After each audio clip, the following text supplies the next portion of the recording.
ورحمۃ اللہ وبرکاتہ۔ الحمد للہ رب العالمین، والصلاة والسلام علی رسولہ الکریم وعلی آلہ وصحبہ اجمعین، اما بعد۔ ذو الحج کا مہینہ ہمارے مبارک مہینوں میں سے ایک مہینہ ہے کہ اس میں اللہ تعالیٰ نے حج اور قربانی، یہ دو بڑے عمل اس میں جمع فرمائے ہیں۔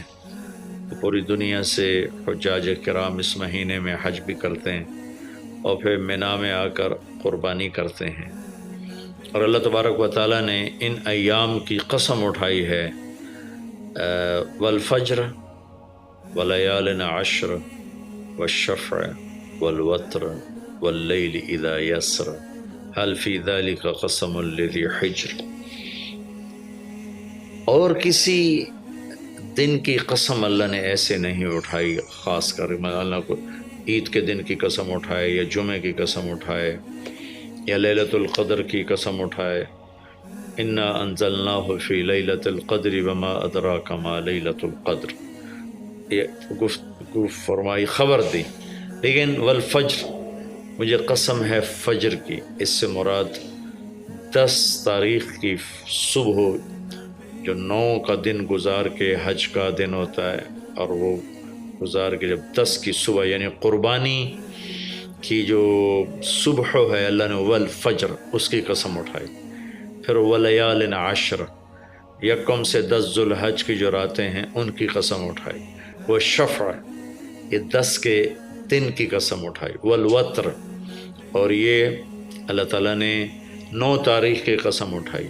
واللیل اذا یسر، اور یہ 9 اور 10 کی درمیانی رات کی اللہ تعالیٰ نے قسم اٹھائی۔ یہ کسی بھی ٹائم کی، دن کی، مہینے کی، سال کی، اس طرح اللہ تعالیٰ نے خوبصورت انداز میں قسم نہیں اٹھائی جیسی اللہ تبارک و تعالیٰ نے یہ ان 10 دن راتیں، 9 کا دن، 10 کا دن، 10 کی رات، 10 کی صبح، اور اللہ کے نبی کا فرمان ہے کہ ان 10 دنوں میں اللہ تعالیٰ کو جتنی عبادت پسند ہے وہ اور کسی دن میں بھی پسند نہیں، اور اس میں کوئی شک نہیں، ان 10 دنوں میں سب سے بڑی عبادت وہ حج ہے، جس کو اللہ تعالیٰ نصیب فرمائے اور جس کے مقدر میں فرمائے۔ حج ان 10 دنوں کی سب سے بڑی عبادت ہے۔ عرفات کی ایک دن کی حاضری وہ 10 لاکھ دن کی حاضری یا 1 لاکھ دن کی عبادت کے برابر ہوتی ہے، اور عرفات کے دن کی حاضری میں اللہ تعالیٰ کا ارشاد ہوتا ہے، میرے بندو آج اتنے گناہ لے کر آؤ، جتنے بارش کے قطرے، جتنے درختوں کے پتے، جتنے ریت کے ذرے، جتنے گردش ایام میں جب سے ٹائم شروع ہوا ہے اس میں بننے والے دن اور رات، اور یہاں کے توبہ کرو، میں سب معاف کروں گا۔ اور عرفات کے دن جتنا شیطان ذلیل ہوتا ہے اتنا کسی دن بھی ذلیل نہیں ہوتا، اور میرے محبوب صلی اللہ علیہ وسلم نے یہ دن حج کا، عرفہ کا، زور اثر کٹھی پڑھ کے پھر سارا دن شام تک کوئی 5-6 گھنٹے مسلسل دعا مانگی، اور آپ نے فرمایا کہ اس وقت میرا اللہ میرے صحابہ پہ فخر فرما رہا ہے، اور قربان جاؤں خطاب کے بیٹے پر، فرمایا، اور عمر بن خطاب پہ اس وقت میرا اللہ خاص طور پہ خوش ہو رہا ہے، اور خاص طور پہ عمر بن خطاب پہ اللہ تعالیٰ فخر فرما رہا ہے۔ تو ان 10 دنوں میں جسے اللہ حج میسر فرما دے تو اس سے بڑی عبادت کوئی نہیں۔ حج میسر نہیں ہے تو پھر ان 10 دنوں میں نومی کا روزہ رکھنا، ان 10 دنوں میں روزے رکھنا، اس میں نوافل کی کثرت، صدقے کی کثرت، پھر قربانی، یہ سارے اعمال ان 10 دنوں میں انتہائی محبوب ہیں۔ جنہیں اللہ سعادت دے دے حج کی، بار بار جائیں، تابعوا بین الحج والعمرہ، حج عمرہ آگے پیچھے کرو، آگے پیچھے کرو۔ ایک بہت بڑا طبقہ ہے جو یہ کہتا ہے کہ ایک دفعہ فرض ہے اس کے بعد کوئی ضروری نہیں۔ میں کب کہتا ہوں کہ ضروری ہے؟ ضروری نہیں ہے، لیکن ضروری کا مطلب فرض نہیں ہے، لیکن اللہ اس کے رسول کو پسند ہے کہ اس کے گھر بار بار آیا جائے، بار بار حاضری دی جائے۔ اللہ کے نبی کو تو آخر عمر میں جا کے موقع ملا، اس کے بعد آپ دنیا سے تشریف لے گئے۔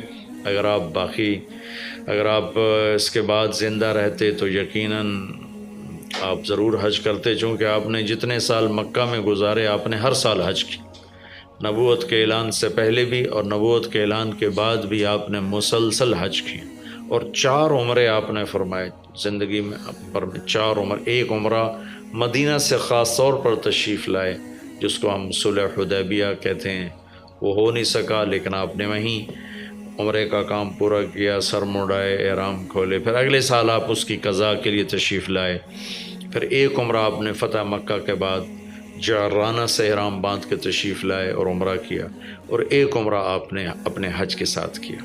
صدیقی دور میں پہلا سال جنگوں میں گزر گیا، دوسرے سال صدیق اکبر اپنے پورے ساتھیوں کے ساتھ حج پہ تشریف لائے، فاروقی دور میں عمر بن خطاب رضی اللہ تعالیٰ 10 سال حکومت کی، 10 سال حج کیا، ہر سال حج پہ تشریف لائے۔ عثمان رضی اللہ تعالیٰ عنہ نے اپنی خلافت کے دور میں جب تک امن رہا ہر سال حج کرتے رہے، جب فساد شروع ہوا تو آپ رکے، اس میں شہید ہو گئے۔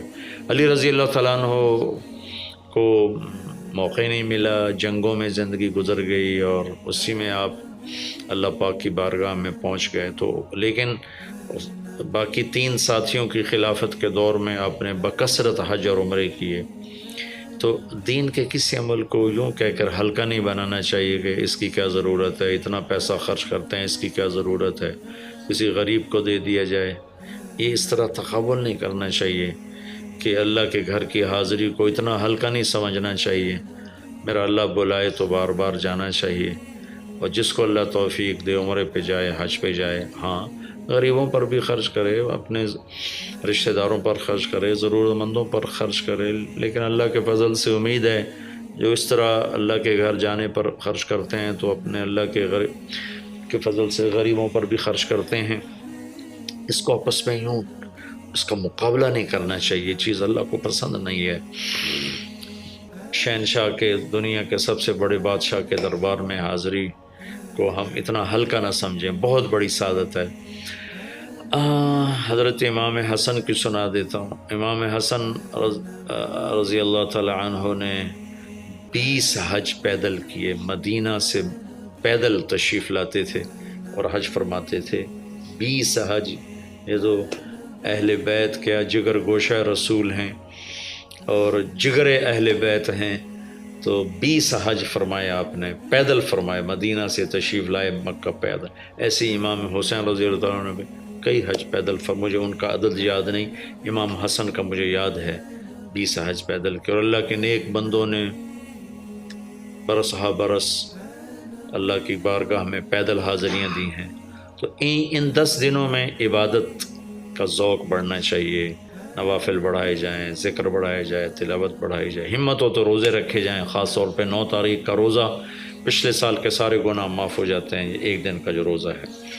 پھر اس کا دوسرا جو بڑا عمل ہے وہ قربانی ہے، اور یہ قربانی آدم علیہ السلام سے چلی آ رہی۔ وَاتْلُ عَلَيْهِمْ نَبَأَ ابْنَيْ آدَمَ بِالْحَقِّ إِذْ قَرَّبَا قُرْبَانًا فَتُقُبِّلَ مِنْ أَحَدِهِمَا وَلَمْ يُتَقَبَّلْ مِنَ الْآخَرِ۔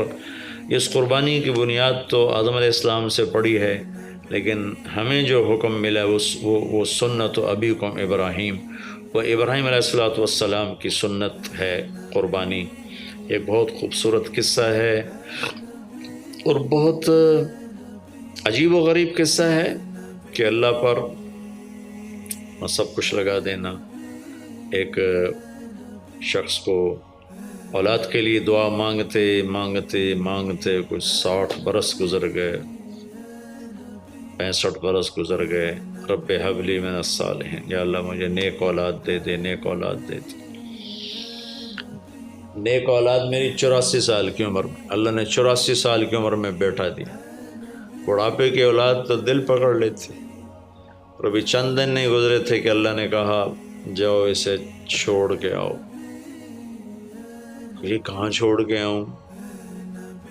کہ جبریل آئے گا تمہیں راستہ بتائے گا۔ تو جبریل انسانی شکل میں آئے، وہ براق کی طرح نہیں ہے سفر ہوا کہ ایک دم میں پہنچا دیا، بلکہ جبریل انسانی شکل میں آئے، اونٹنی پر سوار ہو کر، ابراہیم علیہ السلام دوسری اونٹنی پر، بچہ اور بیگم، اور ان کو فلسطین سے چلایا، اور چلاتے چلاتے چلاتے چلاتے جب مکے کے کالے پہاڑ آ گئے جہاں کچھ بھی نہیں ہے، نہ پانی نہ سایہ، کہ یہاں چھوڑ دو، بیت اللہ ٹیلا تھا اس وقت، یہاں چھوڑ دو۔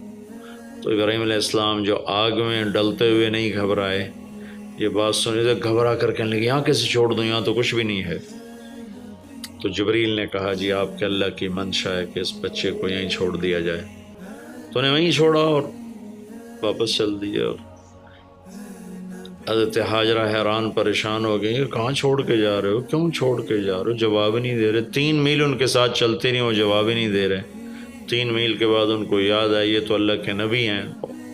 اللہ امرک، ابراہیم کا یہ اللہ کا حکم ہے؟ کہاں اللہ کا حکم ہے؟ اذن لن یضیعنا اللہ، جاؤ پھر اللہ مجھے ضائع نہیں کرے گا۔ اس طرح بنیاد رکھی، بچے کو ایسے جنگل میں چھوڑا۔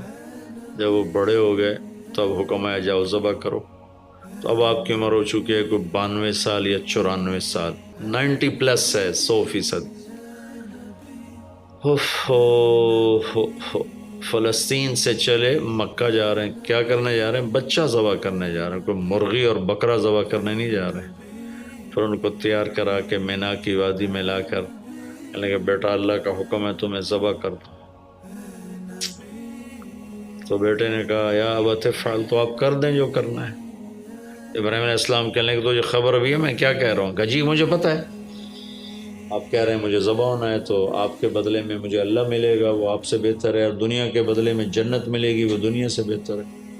پھر معصوم بچے نے کہا ابا میرے ہاتھ باندھنا، تو مجھے الٹا لٹانا، اور پھر فرمایا کہ مجھے اپنا کرتا اتارا اور کہا کہ یہ میری اماں کو دے دینا، میری نشانی رہے گا، اور آپ اپنے کرتے میں مجھے کفن دے کے ادھر دفن کر دینا۔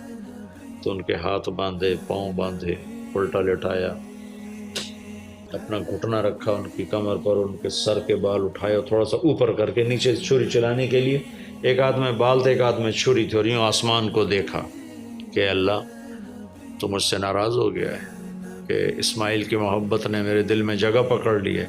نہیں میرے مالک، میرے دل میں تیرے سوا کچھ نہیں ہے، اگر میرا کوئی امتحان ہے تو پاس کر دے،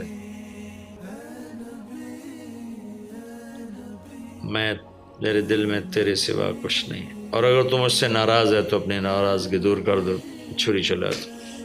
تو میرے مالک نے اسماعیل کو نکال کر چھترے کو ڈال دیا، چھترا، اور آنکھ کھلی تو آنکھوں پر پٹی تھی، کھولی تو آگے چھترا ذبح تھا۔ نبی پاک صلی اللہ تعالیٰ علیہ وسلم قربانی کے موقع پر 2 چھترے، بکرا نہیں، بھیڑ نہیں، گائے نہیں، بھینس نہیں، 2 چھترے ذبح فرماتے تھے قربانی کے، ایک اپنی طرف سے ایک امت کی طرف سے۔ حج کے موقع پر آپ نے 63 اونٹ ذبح کیے، 63 اونٹ، جو ایک اونٹ میں 7 آدمی ہوتے ہیں، ایک اونٹ میں 7 آدمی ہوتے ہیں۔ تو کچھ 441 قربانیاں آپ نے کی اپنی طرف سے، اور مالداروں کو پیغام دیا کہ قربانی خوب کرو۔ لیکن ہمارے ملک میں ایک عجب چیز چل گئی ہے، بیل لے لیا، 20 لاکھ کا بیل لے لیا۔ یہ صرف فخر ہے، ریا ہے، اور بناوٹ ہے، دکھاوا ہے۔ آپ 20 لاکھ کے بکرے خریدیں تاکہ غریبوں کو گوشت پہنچے۔ 20 لاکھ کا ایک بیل لے کے آپ نے کون سا سمجھداری کا، عقل مندی کا کام کیا؟ وہ کراچی مجھے لے گئے منڈی میں، تو 5 لاکھ کے بکرے کھڑے ہوئے، تو میں تو حیران پریشان ہو گیا، بکرے کی قیمت 5 لاکھ۔ تو وہ جو مالدار لوگ ہیں ان میں ایک مقابلہ بن گیا ہے اور ایک فخر بن گیا، جی میں 20 لاکھ دا ذبح کیتا، میں 10 لاکھ دا ذبح کیتا، ہم نے تو بھائی 50 لاکھ کا ذبح کر دیا۔ میں آپ سب بھائیوں کی منت کرتا ہوں، اللہ نے آپ کو رزق دیا ہے تو آپ بیوقوف نہ بنیں، آپ اس کو صحیح خرچ کریں۔ آپ 20 لاکھ کے جانور خریدیں، 20 لاکھ کے آپ بکرے لے لیں، 20 لاکھ کے آپ عام درجے کی گائے لے لیں، آپ بھیڑیں لے لیں، آپ اونٹ لے لیں، بیل لے لیں، 20 لاکھ کے بیل لے لیں تو کتنی بڑی قربانی ہوگی اور کتنے غریبوں تک وہ کھانا جائے گا۔ 20 لاکھ کا ایک بیل لے کر آپ نے کیا کمایا؟ کون سی نیکی کمائی آپ؟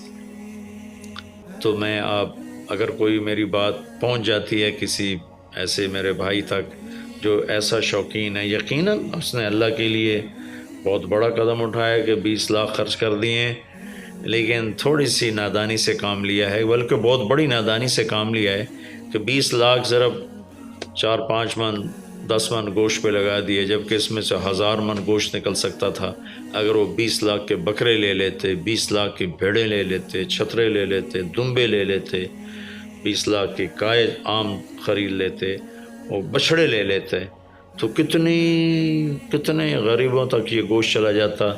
تو یہ میرے ملک میں یا خاص طور پر شہروں میں، کراچی میں تو پاگل ہوئے پڑے ہیں لوگ۔ جو کراچی منڈی انہوں نے دکھائی تو میں حیران پریشان ہو گیا کہ یہ کیا حماقت ہے، نادانی ہے۔ اور پھر ان بیلوں کو وہ پستے کھلا رہا ہے، بادام کھلا رہا ہے، مکھن کھلا رہا ہے، دودھ پلا رہا ہے۔ وہ بیچارہ بیل بھی تھک موٹا ہو بیچارہ تھک کے کھڑا ہوتا ہے، میں نے جلدی فارغ کرو، ذبح کرو، اس کی جان پھنسی ہوتی ہے۔ تو میں مالدار بھائیوں سے عرض کرتا ہوں کہ ایسی نادانی کے کام نہ کریں، اس قربانی کو اس طرح کریں کہ غریبوں کے لیے یہ ایک دن اللہ نے رکھا ہے تو اس طرح کریں کہ غریبوں کو نفع پہنچے۔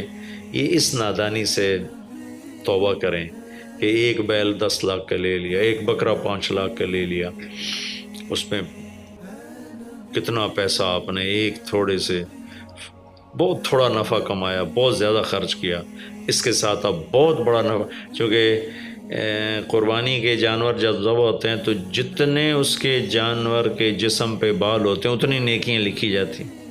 20,000 کا بکرا اچھا مل جاتا ہے تو 1 لاکھ میں 5 بکرے آ جاتے ہیں، اور 5 لاکھ میں 25 بکرے آ جاتے ہیں۔ ایک بکرا 5 لاکھ کا لیا، اس کے جسم پہ فرض کرو 1 لاکھ بال ہیں اور آپ نے 25 لیے تو 25 لاکھ آپ کی نیکیاں بڑھ گئیں۔ تو یہ بہت نادان طرز چل رہا ہے۔ میں آپ سب کی منت کرتا ہوں کہ اس طرح پیسہ ضائع نہ فرمائیں، اللہ کی دی ہوئی امانت ہے۔ ایک بیل آپ نے 20 لاکھ کا لے لیا، 20 لاکھ میں تو 100 بکرے آ سکتے، 100 بکروں کے ذریعے سے کتنے لوگوں کی خدمت کی جا سکتی ہے۔ تو اس قربانی کو شوق سے بھی کریں، اور مستحب یہ ہے کہ جس کے جو قربانی کر رہا خود ذبح کرے یا اس کی جگہ کھڑا، وہ اس جگہ ذبح کرنے والے کے پاس کھڑا ہو۔ قربانی کے گوشت میں سے قربانی کی قیمت نہ دی جائے، قربانی کی اجرت نہ دی جائے، اجرت اس کے علاوہ دی جائے، اور اس کی کھال کا صدقہ کر دیا جائے۔ جہاں آپ مناسب سمجھیں وہاں آپ اس کا صدقہ کر دیں تاکہ وہ بھی اللہ کے راستے میں خرچ ہو جائے، استعمال ہو جائے۔ تو ان 10 دنوں کی اللہ تعالیٰ نے بڑی فضیلت رکھی ہے۔ اللہ تعالیٰ ہمیں ان کی قدردانی کی توفیق نصیب فرمائے۔ السلام علیکم۔